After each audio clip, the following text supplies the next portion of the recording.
What's up, everybody, and welcome back to Let's Race Super Mario Galaxy. I'm What the Fnu, and this is the 6 o'clock news. Our top story: midget fortune teller Michael McClarty escaped from prison today. Police report he is a small medium at large. Well, guys, in the last episode, I asked for feedback, and boy, did I get it. I got so many responses from everybody here who loves to watch my stuff, and I'm grateful for it. I'm glad everybody's so passionate about me just saying things in these videos and being excited about the way I say them. I'm glad everybody gets so excited about these kinds of things.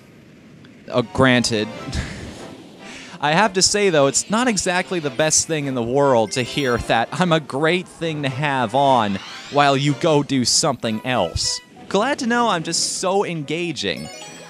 I know you didn't mean it like that, but still, I thought it was pretty funny.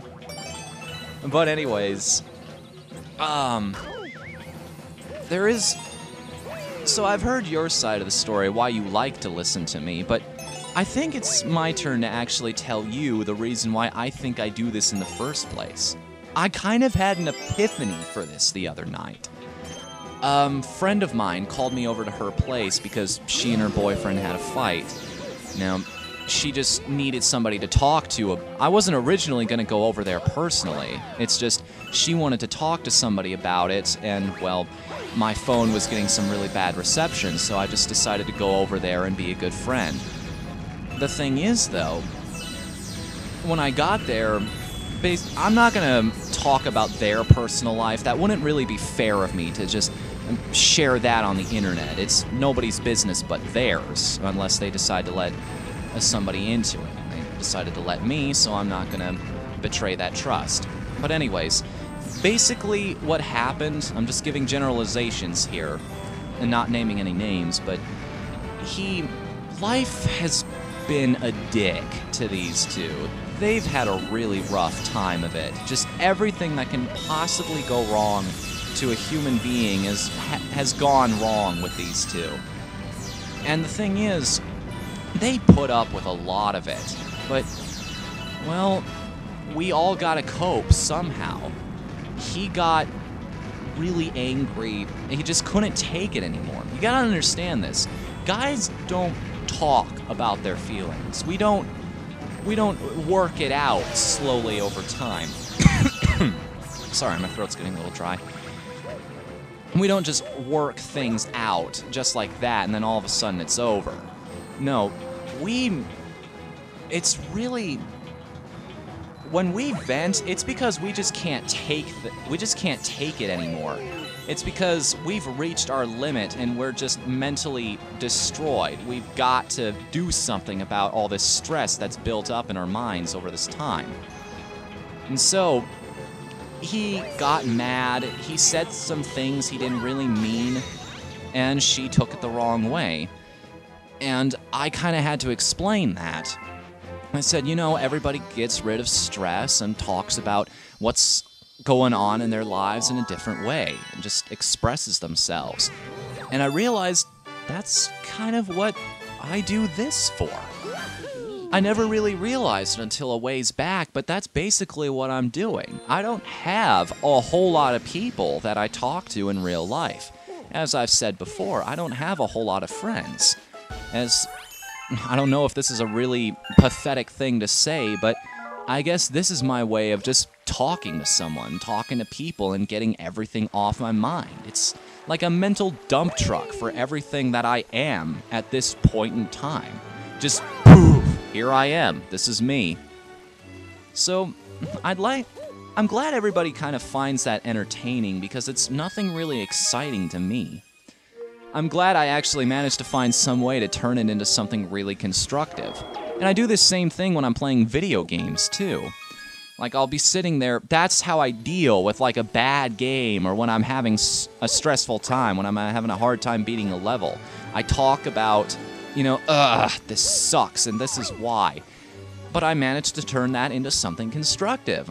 Nowadays, I do that, and I'm like, ooh, I want to use that in an episode of RTGs. And I happen to be doing that right now with the episode 15, which will be going up here very soon. You know, I shouldn't say that because, well, look how well deadlines have worked out for me in the past, right? Yeah, where's Toy Story? Anywho. So, without getting too wishy-washy or just gushing for hours on end, using the whole episode for something like this, I just want to say thanks to everybody who's been on board with me and just takes enjoyment from this, from just me being me. You guys are great. Now, Grant, I guess the only thing I can really do to improve my commentary, from what you guys have told me, is just go out there and live. I mean, bring back some stories I can actually talk to you guys about. That seems like the best course of action. Though, don't get me wrong, I'm not going to rest on my laurels or anything. There is something to be said for being legitimately funny. And it also kind of goes back to the whole thing I was talking about last episode. Diabetes, who said people don't really watch for the game, they watch for the commentator. I'm really not sure what to think of that anymore, to be totally honest with you. I guess maybe what I do won't appeal to a broad range of people.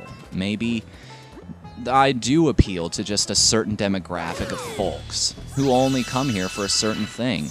Maybe I shouldn't be bringing video games into this at all, really. Because if everybody's just interested in what I say and not exactly what I play, I might be a little better off doing a vlog channel instead, you know what I mean? It's not really...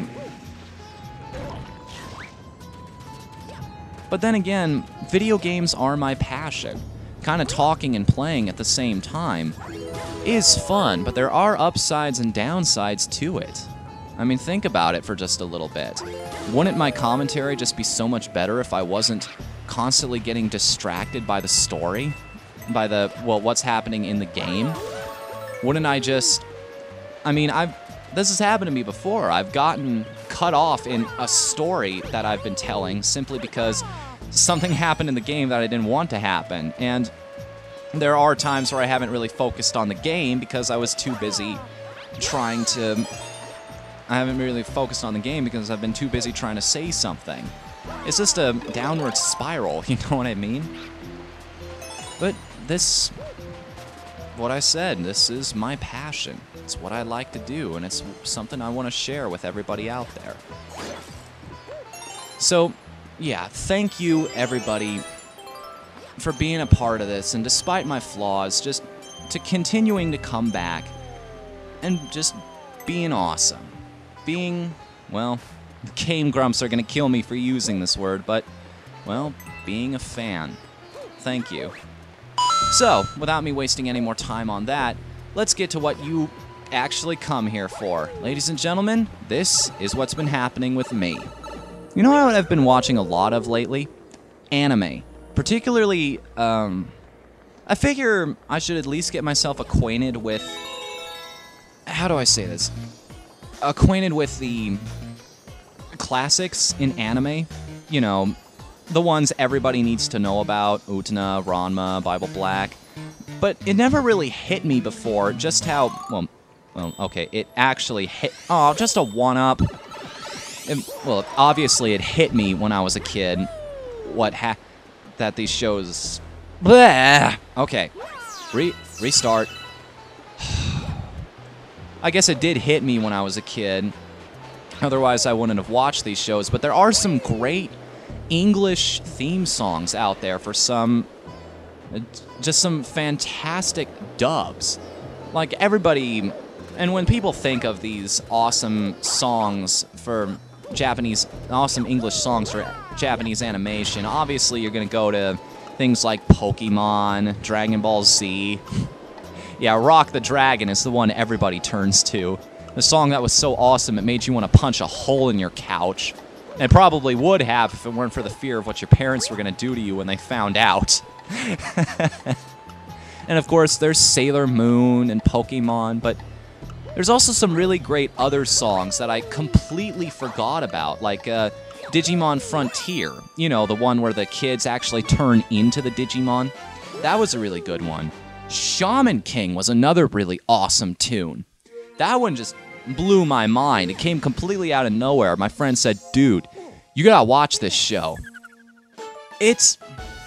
You know, I hate to use this word because everybody just seems to throw it out there, but there really is no other way to explain it. It is, in every sense of the word, epic. It's just got this huge feeling to it, like something amazing is gonna happen once you start watching this show. And granted, for the most part, Shaman King was a good show. Never quite lived up entirely to the theme song, but I'll let it slide. It was awesome enough. But the one that is my absolute favorite, I will never forget this. My favorite dubbed anime theme of all time has to be Beyblade. Good lord, I love that song. I headbang to that tune. Seriously. It's just... It's that awesome sort of... Well, okay, I wouldn't say it's an awesome sort of 90s song because, well... Beyblade came out in the 2000s. And I'm not talking... And you may be thinking, oh, Beyblade, that metal fusion thing? Oh, no. Why does everybody always remember the shitty one? I'm talking the classic one from 2000. Granted, that was a pretty awesome show, too, to be totally honest with you. It's, you know, it's a little iffy that they're trying to save the world with toys, but... You know, I want to know if, that sounds like an interesting idea, don't you think? This government organization that released this arcade game. And I'm not going into Polybius territory here or anything. Polybius being this, sort of, it was this legendary urban legend. Yeah, that's why it's legendary. Help me! Help me think. Keep my words straight. This legendary sort of arcade game people talked about, you know, it was like a government conspiracy and it gave people headaches and everything, seizures and, accordingly, death. But the thing is, it's a game released by the government to try and test out these new weapons that they have, like these mechanical suits, almost like Gundams. And they put this arcade game out there and like a world tournament to try and find the 5 best pilots, the 5 best players of the game, to try and see somebody who was the best in the world at it. That way they could find the best pilots possible to play this game. Well, granted, this would create the argument why they didn't just train professional soldiers to do this, but... I know there's a secret on this island somewhere, isn't there? I think? Not so sure. If I stay here long enough? Nah. So anyway, let me finish my concept for this show. These kids, they're all the best in the world at this particular game, and they've been trained.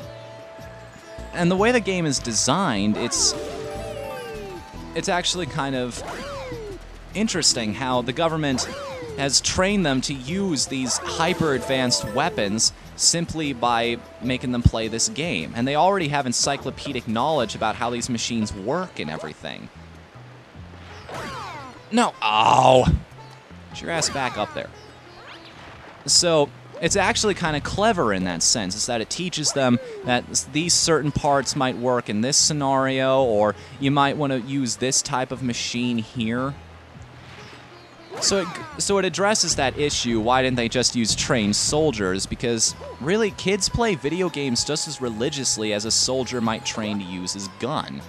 There are actually VR simulators for, like, pilots and everything who use these types of games to train themselves how to fly unmanned aircraft. So there is a nugget of truth in this concept. A very small nugget, but a nugget nonetheless. I don't know. I'd watch it. I seriously think there's a lack of sort of, well, I wouldn't say good cartoons, just boy cartoons, badass cartoons, like G.I. Joe or Dragon Ball Z. Just ones that really go all out and just are packed full of an unbelievable amount of testosterone from beginning to end. Just something a little boy gets super psyched to watch every time it comes on TV. Like, I had an idea a while back for a cartoon like this.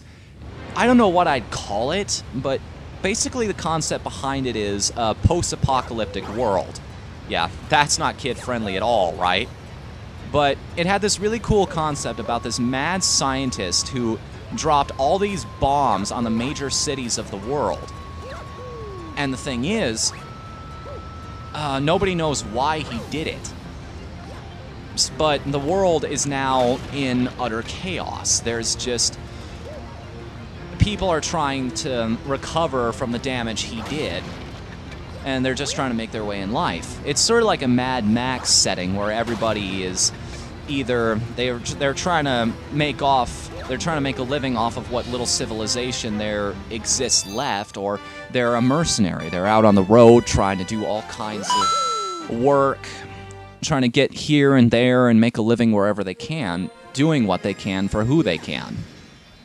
And the story actually revolves around these three mercenaries. The lead character, who I might call Max, just as a little nod to where this whole concept came from. This girl, she has two eyes. She has a normal eye and a golden eye. And the thing is, the golden eye is actually her true one. The normal-looking eye is the fake. And this is her natural eye color. What she is she has this strange ability to see the true value of anything. Like, she would pick up this little bunny off of the ground, this raggedy-looking little rabbit, but what she would actually see is this very beautiful, very well-done, handcrafted, satin-made bunny. This beautiful sort of toy. But that's because she knows that somewhere there's a little kid who this bunny means the world to. She knows that to this kid, that rabbit means the world. And they would do anything to get it back right at that moment.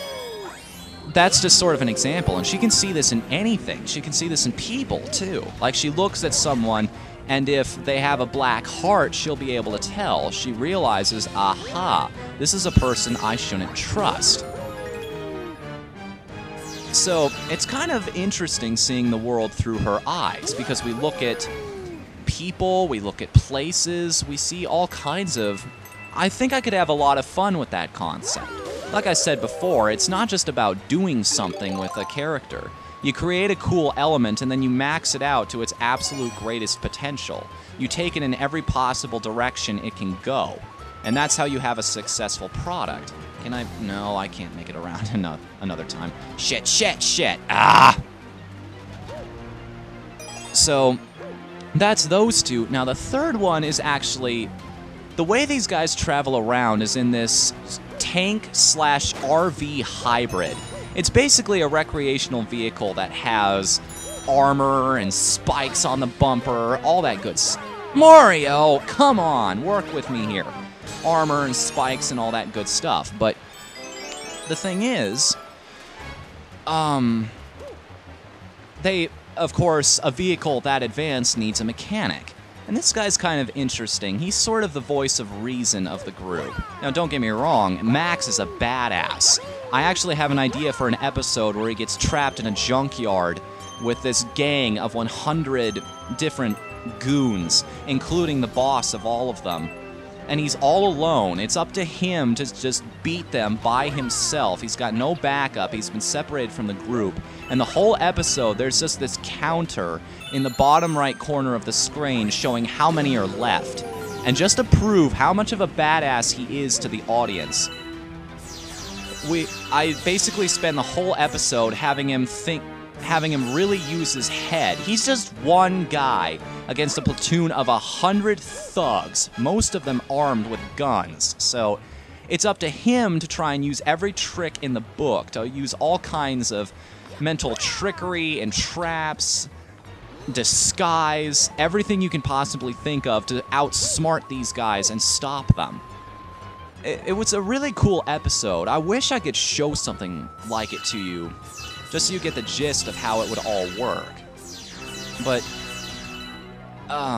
the mechanic, right, that's what I was talking about. Basically, what this guy's purpose is he is the down-to-earth guy. He is the voice of reason. But the thing is, it kind of makes it a neat contrast because the bombs, the radiation actually mutated him. He now looks different from normal human beings. He's kind of deformed. If you can imagine Disney's Hunchback of Notre Dame, think like that, except the eye that's bigger than the other one is much, much more bigger than the other one. Oh, that's proper English for you right there. Much more bigger. Anyway, if my mother were in this room with me, she'd probably slap me. No, my grandmother would slap me. My mom would just give me a weird look.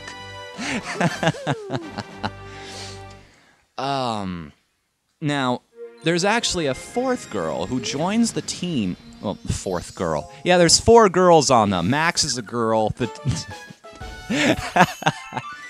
It's amazing how things can be taken another way in the English language, can't they?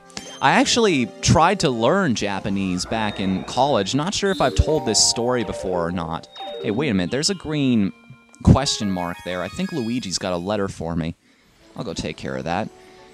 I had a Japanese teacher way back in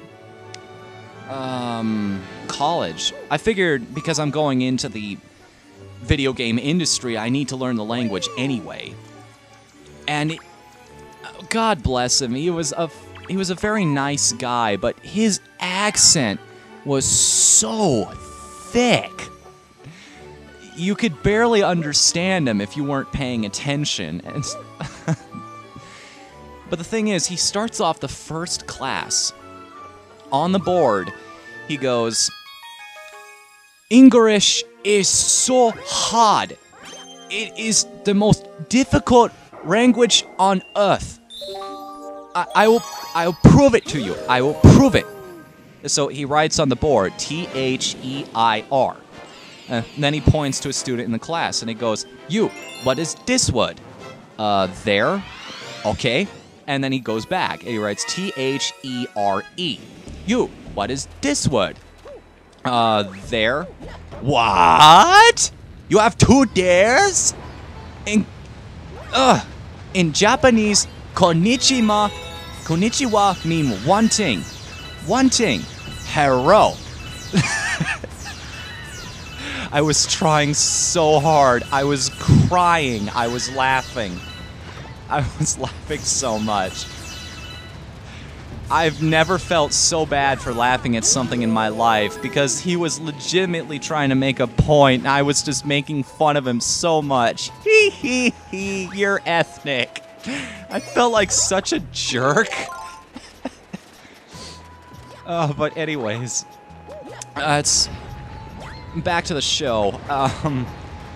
The 4th member of the team, she's got a very interesting backstory.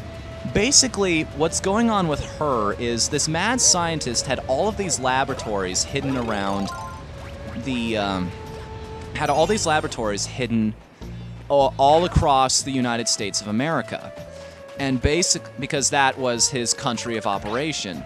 That's basically where he held everything that he was doing. And he launched the missiles right as he was about to be busted by the US government for all the things that were going on in his laboratories, which were experiments on human beings. Genetic experiments, to be exact. He was altering the DNA of living people to turn them into sort of superhumans, if you will. And the thing is, some of these people are still alive. They're in sort of a cryogenic, almost coma-like state. I wouldn't exactly say cryogenic. I mean, they're not frozen. They're just kind of suspended in life. It's like being in a coma, basically. But they're in these tubes, and as the reserve power starts to drain from these places, as the reserve power starts to drain from these places, these people start to get worse and worse off because, basically, there's nothing left keeping them alive. But the thing is, there's actually a city devoted to these people that's out there. It's called Neo York, basically. It's left after the original New York was completely annihilated by the nuclear strike on it. All the major cities in the world got hit by one of these bombs. So Washington, D.C., New York. We also had a strike on Dallas, San Francisco. I wouldn't exactly call that a major city, but, well, I know I'm going to catch shit for that. I've been to San Francisco, and let me tell you, some of the jokes people make are definitely true. I give money to one guy, I turn the corner, and hobos are hoarding around me. Change! Change! Anyways, I got enough flack for making fun of San Francisco last time. But, these bombs are dropped on these places. Oh, do I need to be up here? Or do I need to guide the missiles into places? I completely forget about this star. See what I mean? I get totally distracted. Oh, damn it. Bill! Bill!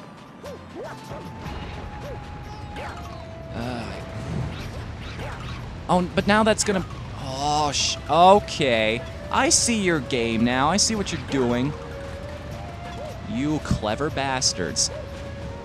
So these bombs are all dropped on the major cities. However, Neo York is designed as a haven for people who went through these horrible experiments and had all these things happen to them. Now, granted, it's not exactly a disability either, though. See, the thing is, these experiments were designed to give these people incredible powers, superhuman abilities, basically.